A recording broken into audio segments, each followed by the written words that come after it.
जय हिंद साथियों। मेरा नाम आशीष कुमार मिश्रा है। मैं वर्तमान समय में आईजी सर के कार्यालय में नियुक्त हूँ। साथियों, आज सिर्फ आपसे इतना कहना है कि क्या आपने कभी सोचा है कि ये पुलिस मित्र है क्या? पुलिस मित्र के साथी ये कर क्यों रहे हैं? इसका उद्देश्य क्या है? तो सच बताएं साथियों, तो हमारा कोई उद्देश्य नहीं है, कुछ टारगेट नहीं है कि हमें क्या बनना है, हमें क्या हासिल करना है। नथिंग, कुछ नहीं है। सिर्फ इतना हमें पता है, मेरे साथियों को पता है, पुलिस मित्र के साथियों को पता है कि हमारे रक्तदान करने से किसी की जिंदगी बचती है, हमारा कोई नुकसान नहीं होता। हम हर 3 माह पे रक्तदान करते हैं तो एक जिंदगी बचती है। एक जिंदगी बचती है तो उससे 4 जिंदगियां बचती हैं।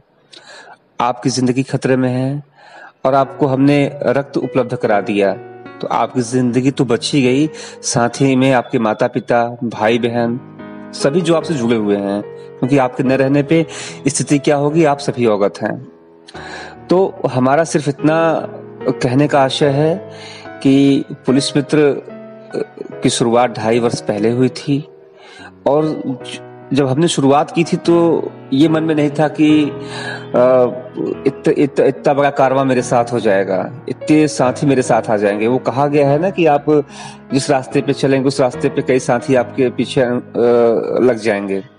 तो वही हो रहा है और बहुत अच्छा लगता है कि जब हमारे साथी हमारे इस मुहिम को समझते हैं और हमसे जुड़ते जा रहे हैं। प्राउड ऑफ यू साथियों।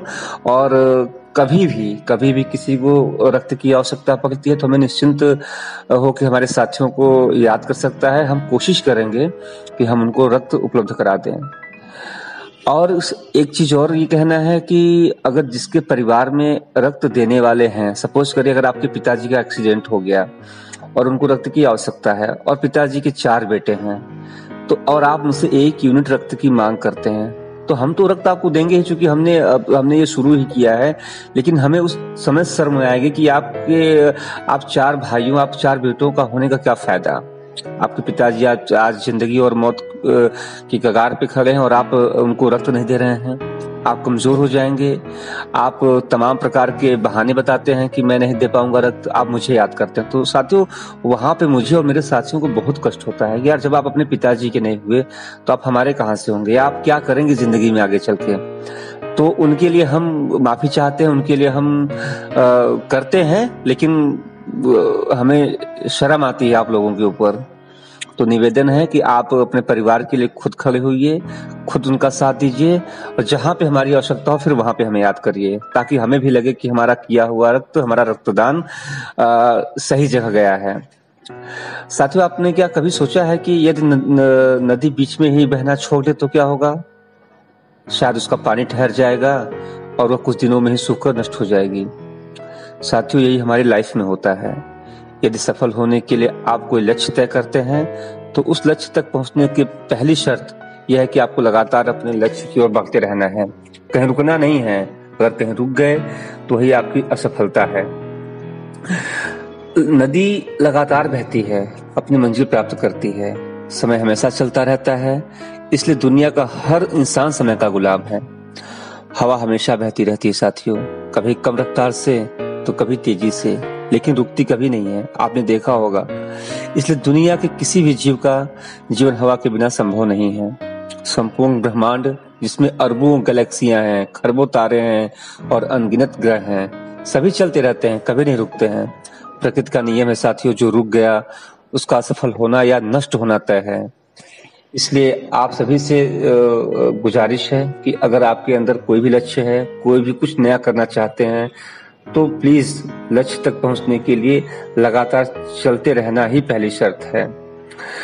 आपने कभी सोचा है, जो लोग अपना लक्ष्य केवल इसलिए छोड़ देते हैं कि इसके लिए चलना बहुत पड़ेगा, बहुत मेहनत करना पड़ेगा, बहुत परिश्रम करना पड़ेगा, इससे ज्यादा बड़ी सफलता कोई नहीं हो सकती मित्रों। क्योंकि सफलता व असफलता तो बात की बात है, खुद को बिना प्रयास के असफलता की ओर ढकेल देना, इससे बुरा कुछ नहीं हो सकता है। आपको पता है, विवेकानंद जी ने सही कहा था, उठो, जागो और लक्ष्य की प्राप्ति तक मत रुको। एक बात और कहनी है साथियों, आपका दिल ही आपका सबसे बड़ा दोस्त है।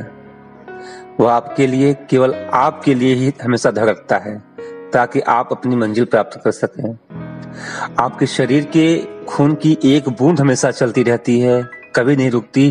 किसके लिए? केवल आपके लिए। आपके शरीर के बहुत से अंग हमेशा चलते रहते हैं और संदेश देते हैं कि लगातार चलना ही सफल जीवन है। आपके कान हमेशा सुनते हैं साथियों, और आपकी आंखें हमेशा देखती हैं। किसके लिए? केवल और केवल आपके लिए, ताकि आप सफलता की ओर हमेशा बिना रुकते बढ़ते रहें। दोस्तों, कहने को तो बहुत कुछ है, लेकिन थोड़ा सा और कहना चाहूंगा कि एक फिल्म आपने देखा होगा, सफर। उसका एक गाना है जिसे मन्ना डे ने गाया था। नदिया चले चले रे धारा, चंदा चले चले रे तारा, तुझको चलना होगा, तुझको चलना होगा। जीवन कभी नहीं ठहरता, आंधी से तूफान से डरता नहीं है। तू ना चलेगा तो चल देंगी राहें, मंजिल को तरसेंगी तेरी निगाहें। तुझको चलना होगा, तुझको चलना होगा। पार हुआ वो रहा जो सफर में, जो भी रुका फिर गया वो भंवर में। नाव तो क्या बह जाए किनारा, बड़ी ही तेज समय की है धारा। तुझको चलना होगा, तुझको चलना होगा। तो देर किस बात की है दोस्तों, आज और अभी से कमर कस लीजिए और लक्ष्य तय करने की ओर चलना शुरू कर दीजिए। चलते रहे और बीच रास्ते में आई बाधाओं को सीना तान कर पार करते रहें। सफलता आपके कदमों में होगी।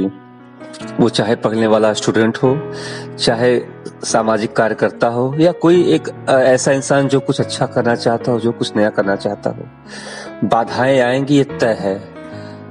बाधाएं आएंगी साथियों, ये तय है, इससे घबराना नहीं है। और शुरुआत एक शब्द ऐसा है कि शुरुआत मुश्किल होती है, बहुत मुश्किल होती है। आपका दिमाग नहीं काम करेगा कि आप जो कर रहे हैं उसका परिणाम क्या होगा, जो कर रहे हैं वो सही है अथवा गलत है। लोग कह देंगे कि यह जो आप कर रहे हैं बहुत गलत है, आप रुक जाइए।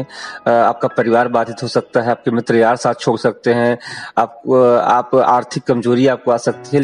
लेकिन जब मन में जो है वो करना है तो करना है, फिर रुकना किस बात का। हम रुक गए, वो हमने आपसे पहले भी कहा था ना कि दुनिया चाहती है कि चंद्रशेखर और भगत सिंह आज भी जिंदा रहें, कभी ना मरे, लेकिन सिर्फ मेरे दूसरों के घर में जिंदा हों, दूसरों के घर में पैदा हों, मेरे घर में नहीं। तो दुनिया स्वार्थी है, वो कहेगी आप जो जितने हमारे विद्वान हैं, जितने भी हमारे इंसान, अच्छे इंसान हैं, जो भी दुनिया में आज हम लोगों की लड़ाई लड़े, आजादी की लड़ाई लड़े और तो तमाम प्रकार से हमको इंस्पायर किए, तो उनको भी दुनिया ने नहीं छोड़ा। कहा है, हमेशा कहेगा। आज भी हमारे साथ के जो अच्छे लोग हैं उनको भी दुनिया कह रही है, तो कहना है। तो उनके कहने से हम अपने पग को पीछे कर लें तो कहाँ का नियम है। तो आप अपने नियम से, अगर आप कोई कार्य कर रहे हैं, किसी जॉब कर रहे हैं, तो उस जॉब को मत छोड़िए, उसको, उसी से आपकी दाल रोटी चलती है। उसको आप करते रहें पूरी ईमानदारी से, पूरी कर्तव्य निष्ठता के साथ। और आपको समय मिलता है तो आप, जैसे मैं और मेरे पुलिस मित्र के साथ ही कर रहे हैं, तो आप भी कर सकते हैं। तो किसी को जिंदगी हम दे रहे हैं अपने रक्त से, इससे बड़ा शायद मैं नहीं समझता हूँ कि कोई इससे बड़ा भी कार्य है। हर क्षेत्र में अपना अलग अलग कार्य है, लेकिन चूंकि हम लोगों ने ये किया है और करते हैं। आपको आश्चर्य होगा कि एक बार आप देखेंगे कि ये पुलिस मित्र के साथ ही करते क्यों हैं, क्या इनका उद्देश्य है। तो आपको लगेगा यार इनका तो कोई उद्देश्य ही नहीं है, बस ये 3 महीने में आते हैं, आंख मूंद के चले जाते हैं और दान कर देते हैं। फिर इनके रक्त क्या होता है, वो सारी चीजें हम पुलिस मित्र की टीम मिलकर तय करते हैं, किसको रक्त देना है, किसको रक्त नहीं देना है। किसी के परिवार में 10 लोग हैं, उनको 1, 2, 3, 4 यूनिट की आवश्यकता है तो हम बिल्कुल नहीं देंगे। स्पष्ट है, क्योंकि जब आप देने के सक्षम है, आप दे नहीं रहे, क्योंकि आपको पता है कि सोशल मीडिया का टाइम है, एक मैसेज वायरल कर दो कि 10 ठो दाने तैयार होकर चले जाएंगे। तो साथियों, निवेदन है हमारा, आप दुरुपयोग ना करें। जिस तरीके से हम कार्य कर रहे हैं वो हमारा तरीका सही है। हम वेरिफिकेशन करेंगे ही करेंगे, बिना वेरिफिकेशन के हम रक्त आपको उपलब्ध नहीं करा पाएंगे।